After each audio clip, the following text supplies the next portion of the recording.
Welcome to an analysis of MICAT-I, December 2018 paper.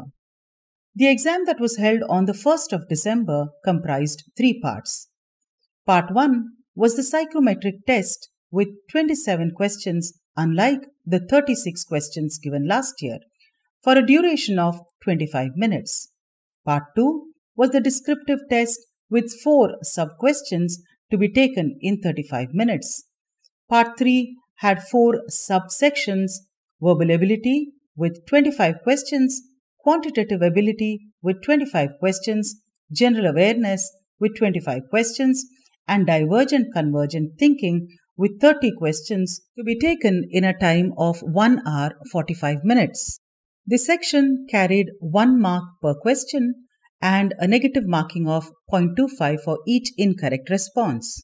The test provided a 1-minute break between the sections, and interestingly, there was no explicit statement that the psychometric test was a qualifying round unlike the previous years. The first question of the psychometric test had a list of 30 statements indicating personal characteristics or human traits. The list included statements like, "I like to help people," "I like to resolve conflicts in my own unique way," "I like to go out with my friends," "I like reading."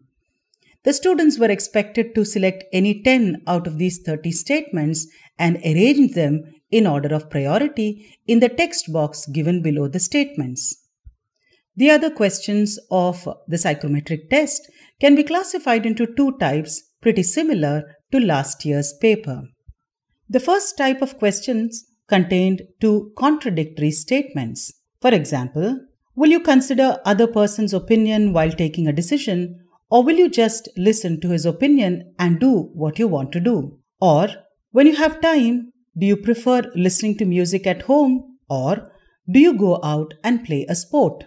The student had to agree or disagree with these statements on the lines of 1.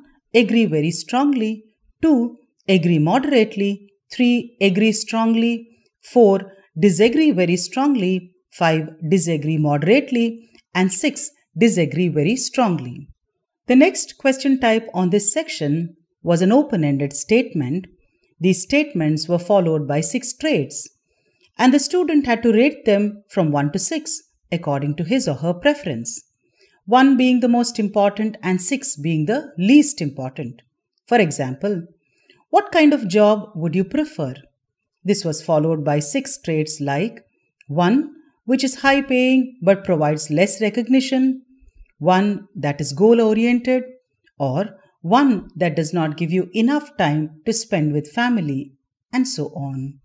Part 2, the descriptive test, had 2 subparts. The first was argument or opinion writing, and the second was creative writing. A total of 35 minutes was allocated to this part, and this part carried no negative marking. Argument or opinion writing had 3 sub-questions. The topic given was equality is a myth. The first question asked students to present 3 points in favor of the topic.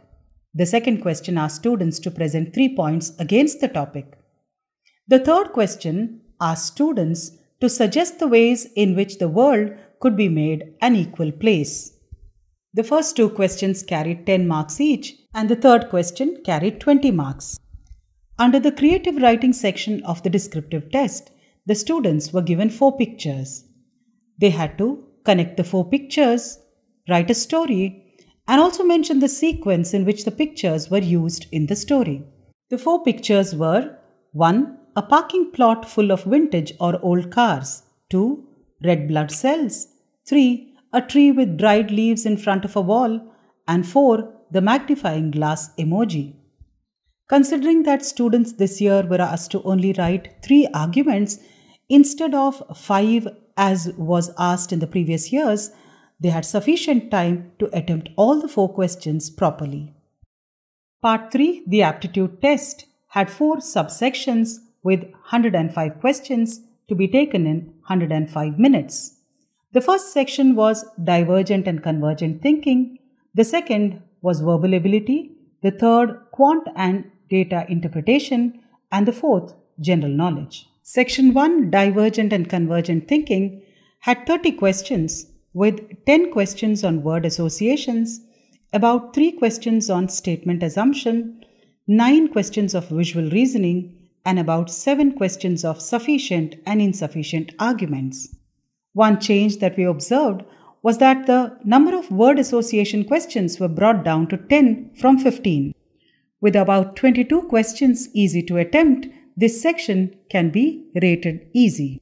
Section 2 Verbal Ability had 25 questions, with one RC carrying 5 questions, 5 parajumble, 6 fill-in-the-blank questions, out of which 3 were based on prepositions and 3 on idioms and phrases. There were about 2 or 3 questions based on grammar, 2 or 3 based on logical continuity, and 2 questions of replacing the underlined phrase with a word from the options. With about 16 questions being easy to moderate, this section can be termed moderate. Section 3 Quantitative Ability and Data Interpretation had about 25 questions, with 7 questions spread across 2 sets of DI, and the rest were quantitative questions. There were 5 questions based on percentage and profit and loss, 4 questions based on ratio proportion. There were 2 questions each on set theory and time speed distance, 1 question on probability, 1 on inequality, and 1 on permutation and combination. Someone well trained in aptitude exams should have been able to take comfortably a 20 to 22 questions in this section. Therefore, the section can be rated easy. Section 4 General Knowledge had 25 questions, of which, surprisingly, just 2-3 questions were based on brands, taglines, and advertising. Of the rest, there were around 5 or 6 questions based on current affairs, and the others were based on static GK. In all, you could say there were more questions based on static GK than on dynamic GK. A well-informed student should have been able to attempt about 12 to 14 questions in this section, hence the section can be termed moderate.